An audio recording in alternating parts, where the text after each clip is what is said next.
अस्सलामुअलैकुम रहमतुल्लाहि बरकातहू। My self Mohammad Zakaullah. आज जो है 10th स्टैंडर्ड का फर्स्ट लैंग्वेज कन्नड़ा यानी प्रथम भाषे कन्नड़ा, इसमें पार्ट 1 टेक्स्ट बुक यानी भाग 1 पठ्य पुस्तक में जो है चैप्टर है एक 4th चैप्टर पाठ 4 एदेगे बिद्द अक्षर को। तो इसके ऑथर हैं देवनूरा महादेवा।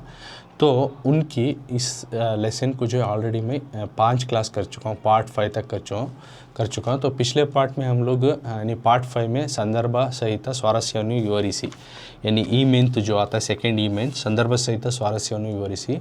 तो इस मेन को जो है 3 सवाल के जो जवाब को क्लियरली हमें वर्ड टू वर्ड हमें समझे और सीखे।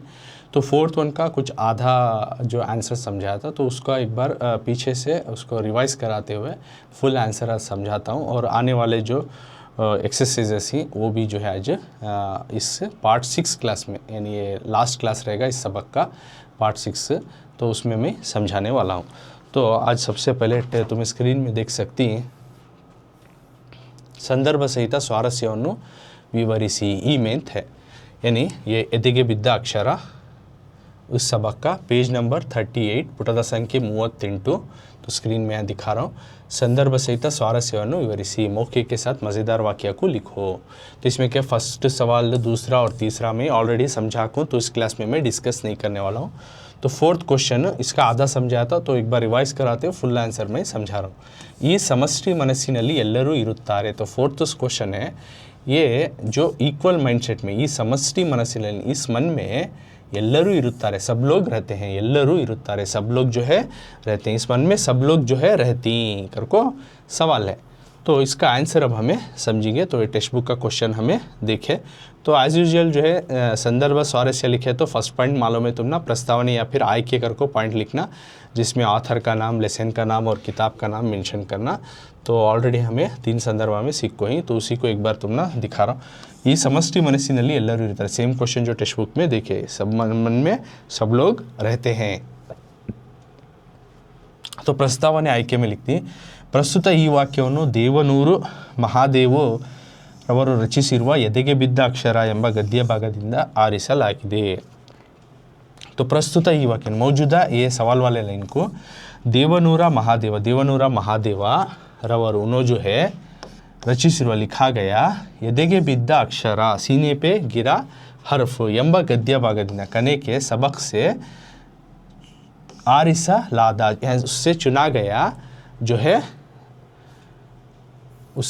गया जो ವೈಚಾರಿಕ ಬಿಡಿಲೇಖನಗಳ ಸಂಕಲನ ಎಂಬ ಕೃತಿಯಿಂದ ಆರಿಸಲಾಗಿದೆ करको लिखती। तो ये फर्स्ट पॉइंट जो कि 1 मार्क्स का लिखती। नेक्स्ट अब संदर्भ लिखना, सेकेंड पॉइंट आता संदर्भ जो स्क्रीन में देख सकती। तो संदर्भ यानी कौन सा मुख्य में सवाल आया अगर को। तो पहला पॉइंट लिखे हमें संदर्भ में है देखो ही।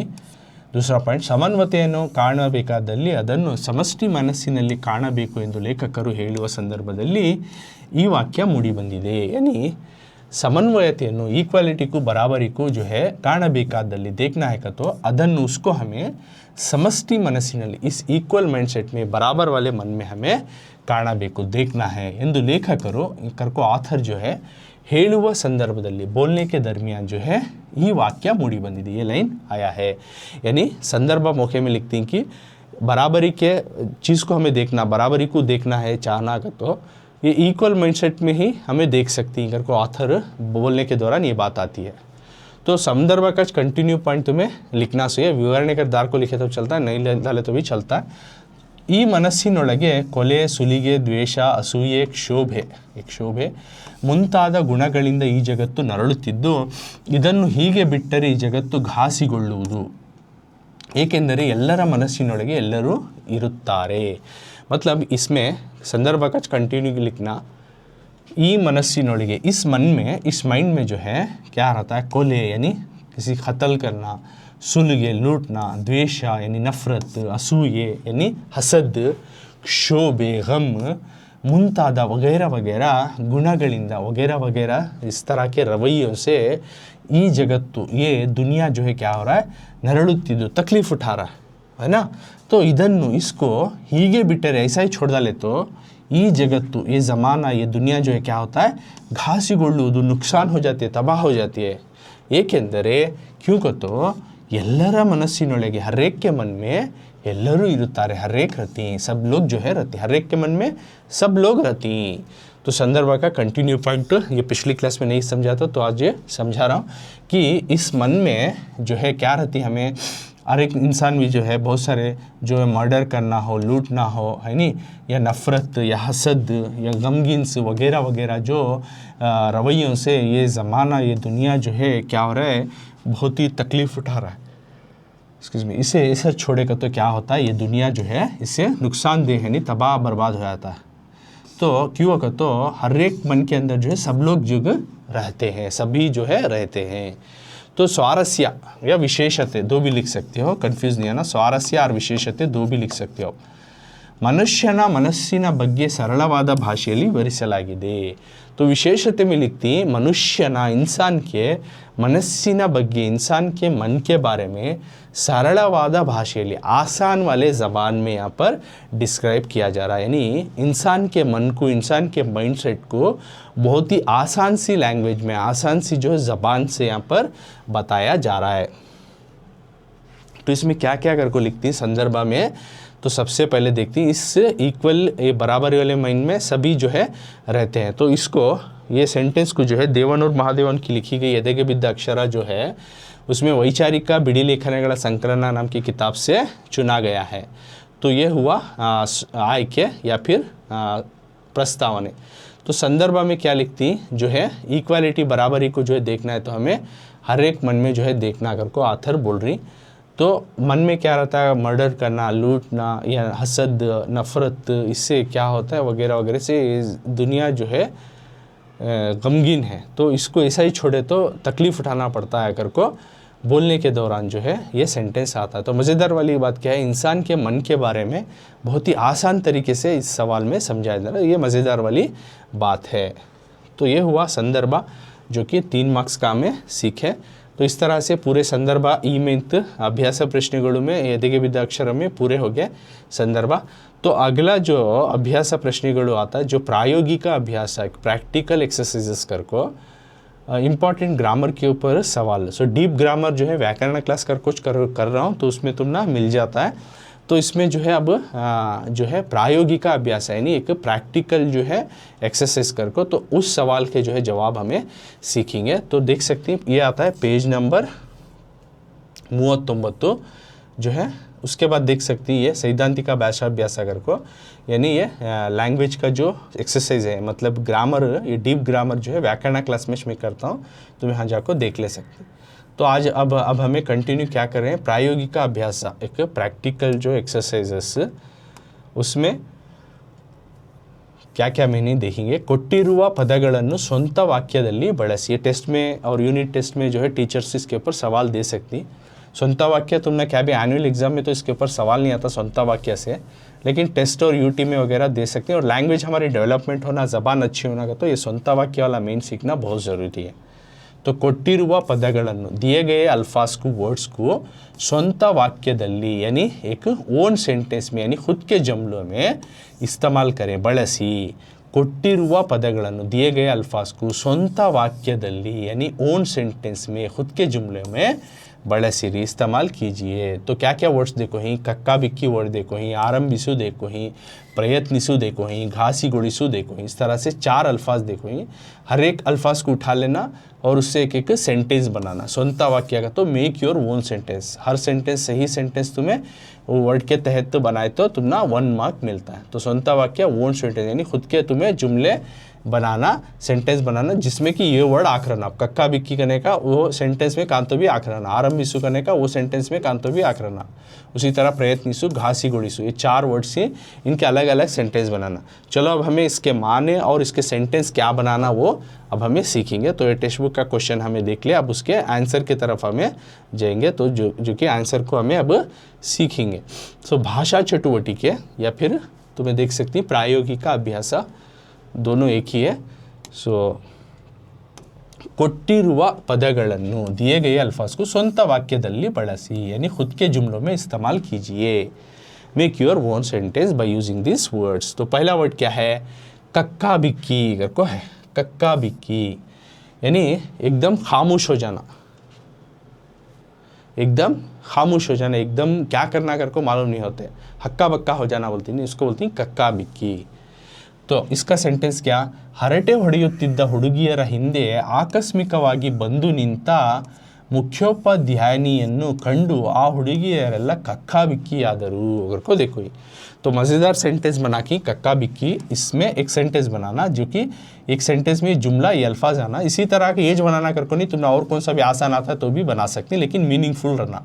सो हरटे ಹೊಡೆಯುತ್ತಿದ್ದ, जो हरटे यानी चुपके इधर उधर की बातें कर ले को जो बैठे थे, हुಡುಗಿಯರ हिंदे लड़कियों के पीछे, गर्ल्स के पीछे, जो स्टूडेंट गर्ल्स थे उनके पीछे आकस्मिकವಾಗಿ अचानक से बंदू निंता आकर खड़े हुए मुख्योपाध्यायनिಯನ್ನು हेडमास्टर्स को, यानी हेडमास्टर्स को कंडू देखकर आ हुಡುಗಿಯರೆಲ್ಲ, वो लड़कियां सभी, वो लड़की स्टूडेंट सभी जो थे उन्होंने कक्का बिक्की आदर, उन्होंने सब हक्का बक्का होकर खामोश हो गए एकदम सडनली। उन्होंने seeing the headmasters behind them, the student seeing the behind them is the headmaster is standing, so उसको देख को उन्होंने क्या हो गया, उन्होंने एकदम खामोश होकर खड़े हो गए, हक्का बक्का बनकर खड़े हो गए, तो उसको कक्का बिक्की। तो कक्का बिक्की से एक सेंटेंस क्या, जो हरटे मारले को जो लड़कियां बैठे थे तो पीछे अचानक से आकर खड़े हुए कौन, हेडमास्टर, जो लेडी जो हेडचेम थे उन्होंने, उनको देखकर स्टूडेंट गर्ल्स सभी एकदम हक्का बक्का हो गए, ये कक्का बिक्की आदरू। सो अब दूसरा वर्ड क्या देखो ही, कक्का बिक्की होगा आरंभिसु कर को, इसका सेंटेंस बनेंगे तो देख सकते हैं। दूसरा आरंभिसु यानी शुरुआत करना, आरंभिसु शुरुआत करना, इसका सेंटेंस क्या है, ಪ್ರಾರ್ಥನೆಯೊಂದಿಗೆ ಸಭೆಯನ್ನು ಆರಂಭಿಸಲು ಎಲ್ಲರೂ ನಿಶ್ಚಯಿಸಿದರು। तो आरंभिसु को तो शुरुआत करना, तो यहाँ पे सेंटेंस क्या बनाया गया, प्रार्थನೆಯೊಂದಿಗೆ, प्रेयर के साथ, एक प्रेयर के साथ सभೆಯನ್ನು, मीटिंग को, एक मीटिंग को, यानी एक प्रेयर के साथ एक मीटिंग को आरंभिसಲು, शुरू करने के वास्ते ಎಲ್ಲರೂ सभी जो है निश्चಯಿಸಿದರು, तय करे, यानी एक प्रेयर के साथ एक मीटिंग को शुरू करना अगर को सब तय करे, आरंभिसु शुरुआत करना, यानी प्रेयर के साथ एक मीटिंग को शुरू करना अगर को सभी जो है तय करे, निश्चಯಿಸಿದರು। तो ये आ गया दूसरा जो सेंटेंस। अब तीसरा वर्ड क्या देखो ही, टेक्स्ट बुक में जो सेंटेंस बनाना, प्रयत्निसु कर को वर्ड है नहीं। अब प्रयत्निसु वर्ड से अब सेंटेंस बनाना, तो प्रयत्निसु का मतलब क्या है, कोशिश करना, प्रयत्निसु को तो कोशिश करना। तो सेंटेंस क्या बना सकती, ನಾನು ವಾರ್ಷಿಕ ಪರೀಕ್ಷೆಯಲ್ಲಿ 96ಕ್ಕಿಂತ ಹೆಚ್ಚು ಅಂಕಗಳನ್ನು ಗಳಿಸಲು प्रयत्निसुवे, प्रयत्निसुगा तो कोशिश। तुम एज बनाना कर को नहीं, अगर तुम्हें खुद का जो मीनिंगफुल सेंटेंस बना सकते हो तो बना सकते हो इसी तरह का, ओके, नो इश्यू, लेकिन मीनिंगफुल रहना, वर्ड फ्रेम बराबर रहना। ನಾನು मैं जो है वार्षिक परीक्षೆಯಲ್ಲಿ यानी एनुअल एग्ज़ाम में, मैं एनुअल एग्ज़ाम में 96ಕ್ಕಿಂತ जो है अराउंड 96% होता ಹೆಚ್ಚು अंकಗಳನ್ನು, ज़्यादा मार्क्स को ಗಳಿಸಲು, लेने के लिए प्रयत्निसुवे, कोशिश करूँगा। मैं जो है सालाना एग्ज़ाम में या एनुअल एग्ज़ाम में 96% से जो है ज़्यादा मार्क्स, 90 मोर देन 96% जो है मार्क्स लेने की कोशिश करूँगा। प्रयत्निसुगा तो कोशिश, मैं जो है एनुअल एग्ज़ाम में जो है 96% से ज़्यादा मार्क्स लेने की कोशिश करूँगा, more than 96% I want to get the marks, 96% से ज़्यादा मार्क्स लेने की कोशिश करूँ, कोशिश आ गया नहीं, तो मैं एनुअल एग्ज़ाम में 96% से ज़्यादा यानी डिस्टिंक्शन से जो है हायर डिस्टिंक्शन में आने की कोशिश करूँगा। घासीगुಳಿಸು यानी चोट पहुँचाना, घासीगुಳಿಸು, घासीगुಳಿಸು चोट पहुँचाना, नुकसान पहुँचाना। ಆಪ್ತ ಮಿತ್ರನ ಮಾತು ಮನಸ್ಸನ್ನು घासीಗೊಳಿಸಿತು, घासीಗೊಳಿಸು चोट पहुँचाना या तकलीफ पहुँचाना। आप्ता मित्राना, मेरा जो है गहरा दोस्त, इन्हें मेरा चड्डी दोस्त करके बोलती नहीं, तो उन्हें आप्ता मित्र, बहुत क्लोज फ्रेंड रहता नहीं, उसको बोलती है आप्ता मित्र। तो मेरा क्लोज फ्रेंड था, तो उसकी बात, उसने एक बात बोलिया, तो बात क्या हुआ कि तो मनस्सनु, मेरे मन को वो चोट पहुंचाया, घासीಗೊಳಿಸಿತು, यानी मेरा करीबी दोस्त, मेरा जो है एक बेस्ट फ्रेंड आप्ता मित्र, तो उसकी एक बात मेरे मन को जो है चोट पहुंचा दली, उन्हें एक बात बोले, वो मन उस वो बात सुन को मेरे मन को चोट लग गई। तो इस तरह से सेंटेंस बनाए। तो 4 वर्ड दिए थे, 4 के भी सेंटेंस बनाए। स्ವಂತ वाक्य का तो ओन सेंटेंस बनाना, जो कि हर सेंटेंस सही बनाए तो तुम ना 1 मार्क्स मिलता है। तो फर्स्ट बनाए कक्का बिक्की यानी हक्का बक्का होना, दूसरा आरंभिसु कोशिश करना, प्रयत्निसु यानी आरंभिसु को तो शुरू करना, प्रयत्निसु को तो कोशिश करना, घासी गोड़िसु को तो चोट पहुंचाना। तो हर एक का सेंटेंस बनाए एक तुम्हें बनाए तो 1 मार्क्स मिलती। तो 4 सेंटेंस के 4 मार्क्स। अगर तुम ना मालूम हो गया सेंटेंस का एक एग्जाम्पल सेट मालूम हो गया तो तुम्हें ये सेंटेंस बनाना कर को क्या भी मैंडेटरी नहीं, तुम ना इसी तरह का दूसरा सेंटेंस भी by your own you can बना सकते हो। क्योंकि हाँ देखो ही स्ವಂತ वाक्य ओन मेक करो, तो एग्जाम्पल के तौर पर मैं सेंटेंस बनाया, या इससे आसान तुम्हें बना लेती हैं तो बना सकते हो, नो इश्यू। लेकिन सेंटेंस जो वर्ड जो देखो ही वो आखिर रहना और वो मीनिंगफुल रहना बस। ओके, थोड़ा बहुत रत्ती स्पेलिंग मिस्टेक नो इश्यू, कोशिश करना, तभी जो है तुम्हारा लैंग्वेज डेवलपमेंट होता है, फर्स्ट लैंग्वेज ये कन्नड़ा से भी। तो सेंटेंस बनाने का ये क्यों बता रहा हूँ तो तुम्हारा लैंग्वेज डेवलपमेंट के वास्ते ये मेन वेरी इंपॉर्टेंट। ऐसा नहीं कि तुमने एग्जाम में नहीं देते कर, कोई से नेग्लेक्ट करो ना, को सीखो, तुम्हारा लैंग्वेज और भी इसके ऊपर कंट्रोल अच्छा आता है। तो ये स्ವಂತ वाक्य हुआ। नेक्स्ट क्या है देखेंगे,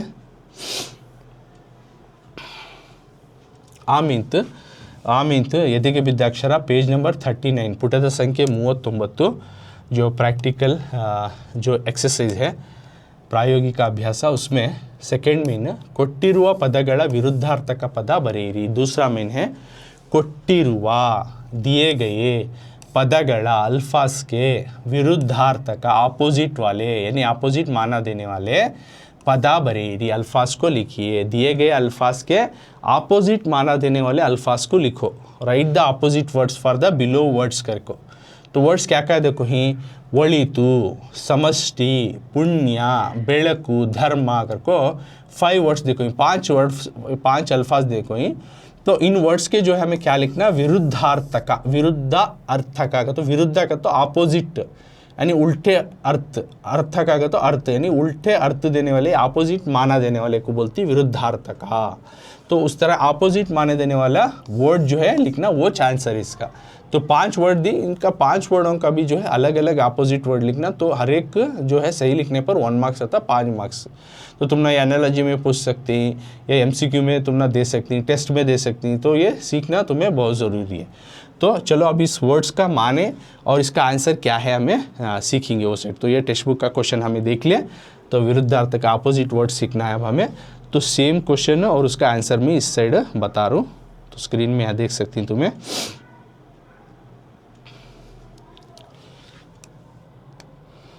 ಕೊಟ್ಟಿರುವ ಪದಗಳ ವಿರುದ್ಧಾರ್ಥಕ ಪದ ಬರೆ, दिए गए अल्फाज के जो है अपोजिट माने वाले वर्ड्स को लिखो।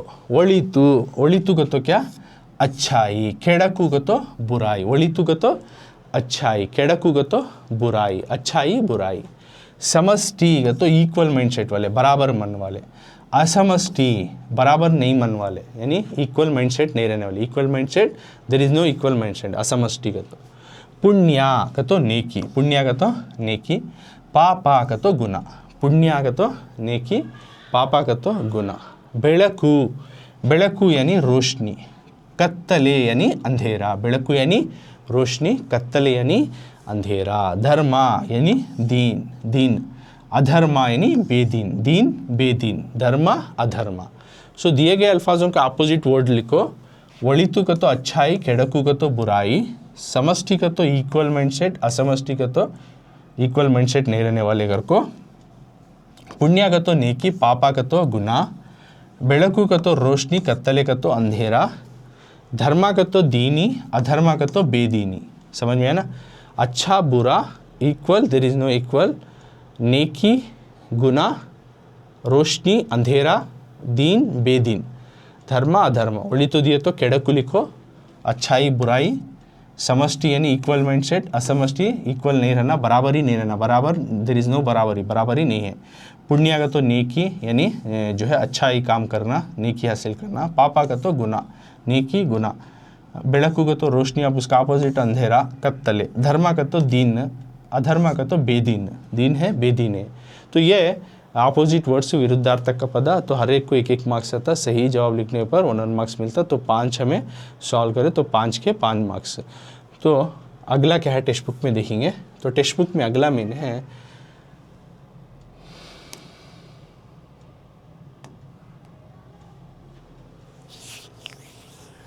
ಕೊಟ್ಟಿರುವ ಗಾದೆಗಳ ಅರ್ಥವನ್ನು ವಿವರಿಸಿ ಬರೆಯಿರಿ.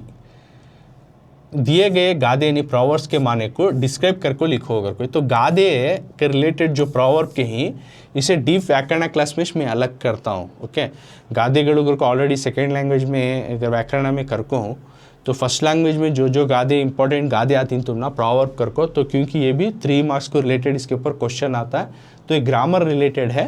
तो प्योर व्याकरण क्लास में ये प्रोवर्ब का क्लास जब करता हूँ तो ये मैं सॉल्व करके बताता हूँ. तो नेक्स्ट ई मेन में है ಕೊಟ್ಟಿರುವ ವಿಷಯಗಳನ್ನು ಕುರಿತು ಪ್ರಬಂಧ ರಚಿಸಿ, यानी दिए गए जो सब्जेक्ट ही उनके बारे में एस्से लिखो करको है, एस्से रेटिंग लिखो कर.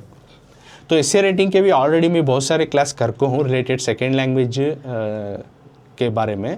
तो फर्स्ट लैंग्वेज का भी जो एस्से है प्रबंध लेखना का, तो एस्से रेटिंग, तो व्याकरण क्लास में सेपरेट में एस्से रेटिंग का जो फर्स्ट लैंग्वेज का जब करता हूँ, तो तुम ना ये टॉपिक्स, इसके अलावा भी दूसरे जो इम्पोर्टेंट टॉपिक्स ही तमाम चीज़ों में जो एस्से रेटिंग करता हूँ तो उसमें मैं समझाता हूँ. डीप व्याकरण क्लास कर रहा हूँ नहीं, तो व्याकरण 1 पार्ट 1 पार्ट 2 इस तरह व्याकरण क्लासेस करूँ. तो वो व्याकरण में जैसे जैसा आ रहा है, तो इनके बारे में जब आता है, ये टॉपिक के बारे में जब आता है व्याकरण क्लास में, चाहे वो गादे प्रोवर्ब हो, चाहे एस्से रेटिंग प्रबंध हो, तो ये क्लासेस भी व्याकरण में कवर करता हूँ. तो तुम्हें व्याकरण क्लास भी देखते रहो, और नॉर्मली जो lesson part, lesson poem part और जो सप्लीमेंट्री लेसन का पार्ट है उसके भी जो है क्लासेस देखते रहो. ओके, व्याकरण क्लास कहीं का, तो ये ग्रामर क्यों इम्पोर्टेंट छोड़ रहा हूँ को, तो वो व्याकरण क्लास में अलग से मैं लेको कर रहा हूँ. तो तुम्हें व्याकरण करके जस्ट टाइप करो, तुम ना व्याकरण के क्लास ओपन हो जाती, तुम्हें कोसा होना देख ले जा. हर एक व्याकरण तुम ना पार्ट 1 पार्ट 2 का तमाम व्याकरण वर्ड टू वर्ड तुम ना मिल जाता. ओके, तो व्याकरण क्लासेस में जब आएगा तो इनकी बारी जब प्रोवर्ब और एस्से रेटिंग ये उसी में व्याकरण में तुम ना करते हुए मिलूँगा. तो ये हुआ इस लेसन का जो एक्सरसाइज पार्ट, जो पूरा भी हमें कवर करे एक्सरसाइज का पार्ट. अब एक चीज़ बच गया था भाषे सोबगु करको. तो ये भाषे सोबगु यानी लैंग्वेज की जो खूबसूरत आएगी उसके बारे में कुछ इंपॉर्टेंट पॉइंट्स और एक्टिविटी रहता है, वो तुम ना देता हूँ, तुम ना समझा को तुम ना देता हूँ, तुम्हें करना. तो ये एक कर डाले तो ये लेसन का पूरा हो जाता है. ओके, तो व्याकरण का जो बचे हुए व्याकरण पार्ट ही, तो व्याकरण क्लास में मैं अलग करूँ, बार बार तुमने जोर देकर बोल रहा हूँ, व्याकरण क्लास कर रहता है, तो वो भी देखो. तुम्हें फर्स्ट लैंग्वेज कन्नड़ा का जो व्याकरण अलग से कर रहा हूँ, तो उसमें तुम ना कौन सा पार्ट भी हो ना मिल जाता, चाहे एस्से हो, गादे हो, या फिर दूसरा कौन सा भी हो रिलेटेड, तुम ना व्याकरण पार्ट में मिलता है. तो भाषीय सोबगु ये एक पार्ट बचा था, इसको मैं यदेगे विद्याक्षरा इसके बारे में भी अब सीख लेंगे. तो भाषीय सोबगु कहते हैं ज़बान की खूबसूरत आगी को, लैंग्वेज की जो है खूबसूरत आगी. तो इसमें क्या बोल रही, ಕ ಛ ಠ ತ ಪ ಇವು ಅಲ್ಪ ಪ್ರಾಣಾಕ್ಷರಗಳು, ಖ ಛ ಠ ಥ ಪ ಇವು महाप्राणाक्षरಗಳು. मतलब यहाँ क्या बोल रही, क छ ट त प करने वाले जो है अल्प प्राणाक्षरಗಳು, खा छा टा तापा करने वाले महाप्राणाक्षरಗಳು. तो व्याकरण पार्ट 1 में मैं ऑलरेडी वर्णमाले के हुर्फा और उसमें कितने किस्मी वर्णमालेया विभागಗಳು करको उसमें डिटेल से मैं करको हूँ, जाकर तुम्हें देख ले सकती हैं और भी मालूम हो जाता है. तो ऑलरेडी ये करको हूँ ग्रामर का पार्ट, ये फर्स्ट लाइन में जो बता रही हूँ ना. तो इसमें यहाँ क्या बोलना चाह रही हैं, तो क च ट त प यानी क ख घ ग न्या च छ झ झ न्या ट ठ ड ढ न त थ थ द न प फ प व म का वर्ग आता नहीं. उसमें यानी हर पहला और तीसरा हरूफ जो आता उन्हें क्या आता, अल्प प्राणा में आता है. अल्प प्राणा इसे सामने के मुँह से पढ़ती, ज़्यादा सांस लेकर कुछ पढ़ते नहीं, अल्प प्राणा कम सांस में पढ़ती. हर दूसरा और जो चौथा हरूफ रहता है, तो यहाँ पर हर दूसरा देखो ही और यहाँ पर हर पहला देखो ही बस. तो हर पहला हरूफ जो है कम सांस में पढ़ाया जाता है, हर दूसरा हरूफ जो है ज़्यादा सांस लेकर पढ़ती. किसमें, व्यंजनಗಳು में के जो का वर्ग, चा वर्ग, टा वर्ग, ता वर्ग, पा वर्ग है उसमें के हरूफा खाली. ओके, वो क्या कहते हो और भी डिटेल से व्याकरण क्लास में करको, हाँ तुम्हें जाकर देख लियो. तो ये हुर्फा ज़्यादा सांस लेकर पढ़ती और ये कम सांस में पढ़ती, उसके वास्ते इसको अल्प प्राणा बोलती. इनको ज़्यादा सांस लेकर पढ़ने की वजह से महाप्राणाक्षरಗಳು बोलती. तो ये क्यों बता रही हैं, तो आगे देखो क्यों बताना चाह रही हैं. तो यहाँ बोल रही भूताई अंदरे कहने माने बदलती को, थोड़ा सा रूप बदले तो भी माने बदलती कहने के वास्ते शुरू में देखो इस ಭೂತಾಯಿ ಅಂದರೆ ಭೂಮಿ ತಾಯಿ, ಭೂತಾಯಿ ಎಂದರೆ ಒಂದು ಬಗೆಯ ಮೀನು, ಆಧರಿಸಿ ಎಂದರೆ ಆಧಾರ ಮಾಡಿಕೊಂಡು, ಆಧರಿಸಿ ಎಂದರೆ गौरविಸಿ। मतलब ये ऊपर ये लेटर्स हाँ देखो बोल रही, थोड़ा भी हरूफ बदला तो माने बदलती हैं, जैसा कि हम देख सकते हैं भूताई। ये भूताई का मतलब है अंदर है भूमि ताई, जमीन माँ। भूताई का मतलब है भूमि ताई यानी जमीन माँ है। भूताई जमीन को माँ के साथ कंपेयर करके भी बोला जा रहा है। उसी तरह भूताई आया, ओके, भा नहीं आया, बा आया। देखो यहाँ पहला और यहाँ भा है, यहाँ बा है, थोड़ा सा चेंज है बस, सेम रिमेनिंग पूरा सेम है, हरूफ बदला थोड़ा सा।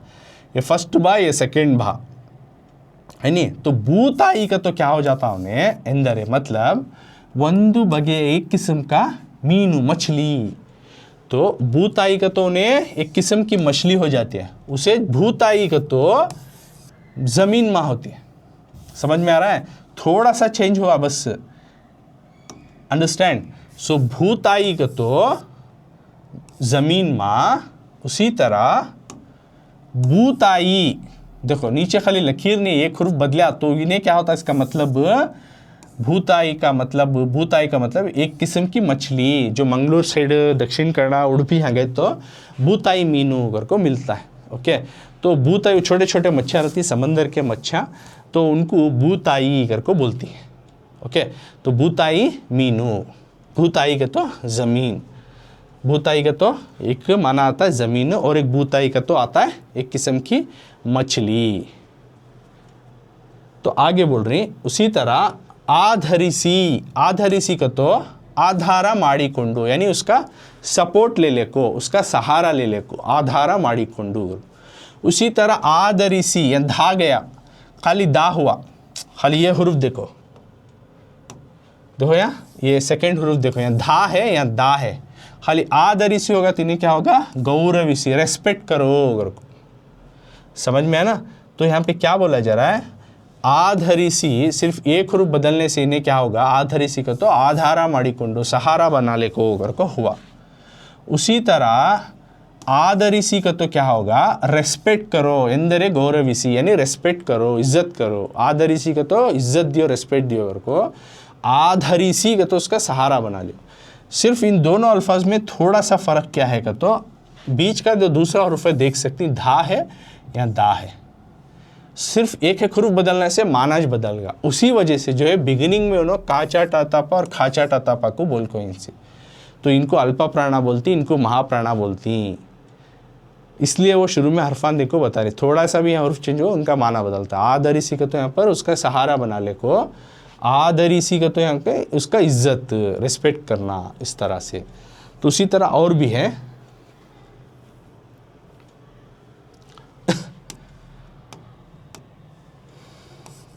ಚಿನ್ನ, ಚಿನ್ನ ಎಂದರೆ ತುಂಡಾದ, ಕತ್ತರಿಸಿದ, ಭಗ್ನಗೊಂಡ। ಚಿನ್ನ ಎಂದರೆ सुवर्ण, ಬೆಲೆ ಬಾಳುವ ಹಳದಿ ಲೋಹ।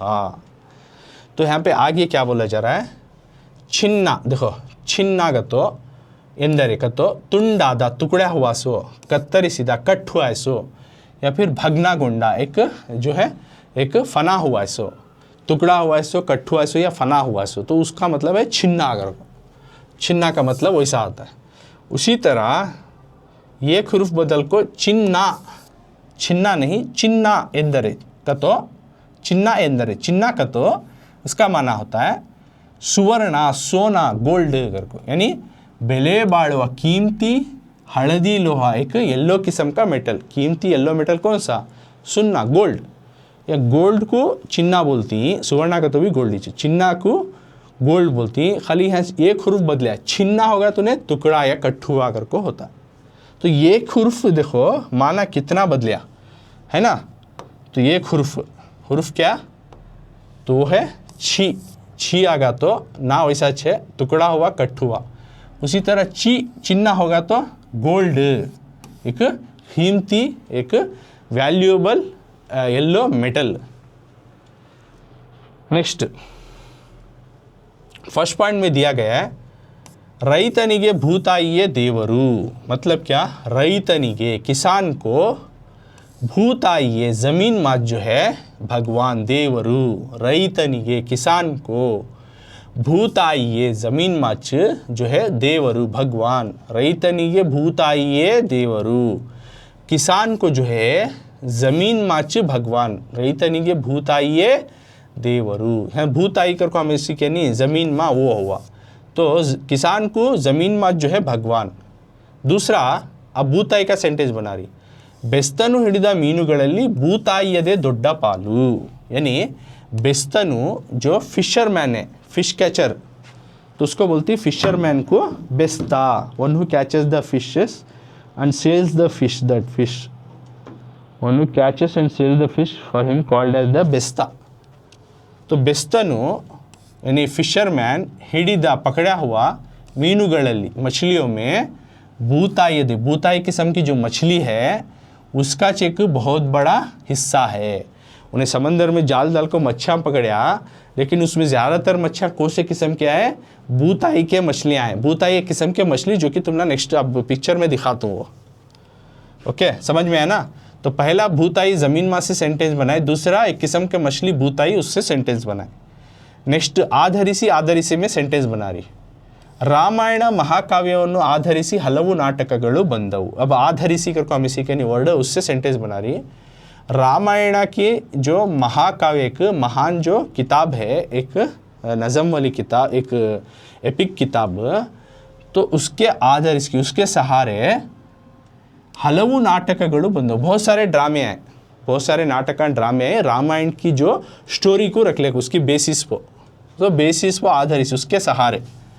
अब वो आधरिसी का तो रेस्पेक्ट उसका सेंटेंस देखो फोर्थ में बना रही ಅತಿಥಿಗಳನ್ನು ಆಧರಿಸಿ ಉಪಚರಿಸುವುದು ನಮ್ಮ ಸಂಸ್ಕೃತಿ तो अतिथिಗಳನ್ನು गेस्ट को आधरिसी रेस्पेक्ट देखो उपचरिಸುವುದು उनको ट्रीट करना जो है ನಮ್ಮ संस्कृति हमारी कल्चर क्या है गेस्ट को हमें रेस्पेक्ट देना दूसरा उनको अच्छे से ट्रीट करना ये हमारी क्या है कल्चर तो आगे नहीं है आधरिसी रेस्पेक्ट या आधरिसी उसके सहारे भूताई एक किस्म की मछली भूताई या ज़मीन माँ अब नेक्स्ट जो छिन्ना से बना रही सेंटेंस तो फिफ्थ और सिक्स्थ में 1947 1947 में अखंड भारत पूरा भारत जो है छिन्नವಾಗಿ टुकड़े होको ಎರಡು ರಾಷ್ಟ್ರಗಳು दो मुल्क जो है उदयसिदವು पैदा हो गए 1947 से पहले एक अखंड भारत था यानी पाकिस्तान बांग्लादेश ऐसा कुछ अलग नहीं था पूरा इंडिया में जमा था उन्हें अखंड भारत था अगर को बोलती तो उन्हें क्या हुआ छिन्नವಾಗಿ टुकड़े होगा आज़ादी के बाद 1947 में और दो मुल्क बंटवारे हो गए इंडिया पाकिस्तान कर को दो मुल्क बन गए तो यहाँ छिन्ना अगर तो टुकड़ा होगा अगर को या कट होगा अगर तो वो माना वाला सेंटेंस देखिए अब उस छिन्ना गोल्ड ಎಂದರೆ ಹೆಂಗಳೆಯರಿಗೆ ಮೆಚ್ಚಲ್ಲವೇ करको देखो यानी ಚಿನ್ನ ಎಂದರೆ सोना का तो गोल्ड का तो ಹೆಂಗಳೆಯರಿಗೆ औरतों को मेಚ್ಚಲ್ಲವೇ पसंदीदा नहीं क्या करको देखो यानी लेडीज़ को सुनना का तो पसंद नहीं क्या करको देखो ही सेंटेंस तो यहाँ पर तो गौर करने वाली बात क्या है क्या क्या चीज़ बता रही है तो सबसे पहले क चाटा तप इनो अल्प प्राण यानी कम सांस में पढ़ने वाले हुर्फा ख चाटा तप इनो ज़्यादा सांस में पढ़ने वाले हुर्फा ये हुर्फा बदलने से भी माने बदलती करने के वास्ते मिसाल के तौर पर देखो ही जैसे सबसे पहले भूताई और भूताई का तो ज़मीन माँ भूताई का तो एक किस्म की मछली दूसरा आधरिसी का तो उसके सहारे दूसरा आधरिसी का तो रेस्पेक्ट या इज्जत और एक छिन्ना का तो यहाँ पर टुकड़ा हुआ कट हुआ करके और एक चुन्ना का तो यहाँ पर गोल्ड को बोला जाता तो उसके सेंटेंस क्या क्या बनाई पहला जो ज़मीन माँ को लेकर किसान जो है ज़मीन माँ को भगवान मानता है मछुआरा जो है मछली पकड़ने वाला उन्हें पकड़ा सो मछलियाँ में ज़्यादातर हिस्सा भूताई किस्म के मछलियाँ थे ये होगा भूताई का नेक्स्ट आधरी का सेंटेंस क्या बनी रामायण के जो एपिक उसके सहारे उस किताब के एपिक के सहारे बहुत सारे ड्रामा उभर कर आए अब आधरिसी क्या हुआ रेस्पेक्ट तो गेस्ट को जो है रेस्पेक्ट करना और उनको अच्छे से ट्रीट करना हमारा कल्चर ये होगा आधरिसी और आधरिसी का अब छिन्ना का क्या बनी 1947 में जो अखंड भारत था वो टुकड़े होकर कट्ठों को क्या दो मुल्क में बंटवारा होगा हिंदुस्तान और पाकिस्तान का उसी तरह छिन्ना जो है का तो ये लेडीज़ को पसंद नहीं किया तो नेक्स्ट आगे क्या देखो ही ಇನ್ನಷ್ಟು ऐसे और सारे शब्दಗಳನ್ನು पट्टी में और सारे जो अल्फाज को तुम्हें लिस्ट आउट करो ये तुमने एक्टिविटी देखो हूँ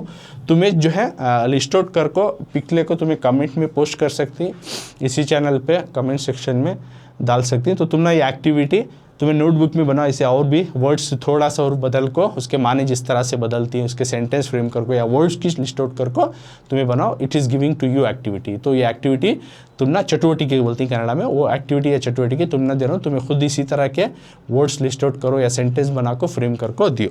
तो it's a homework and activity तुम ना। तो तुम ना एक बूताई मछली, एक किस्म की मछली बोले ना, उसका पिक दिखाता हूँ।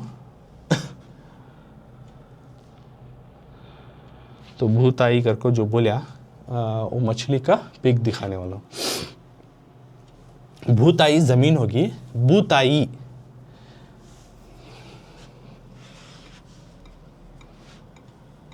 बहुत सारे तुम्हें खा को ही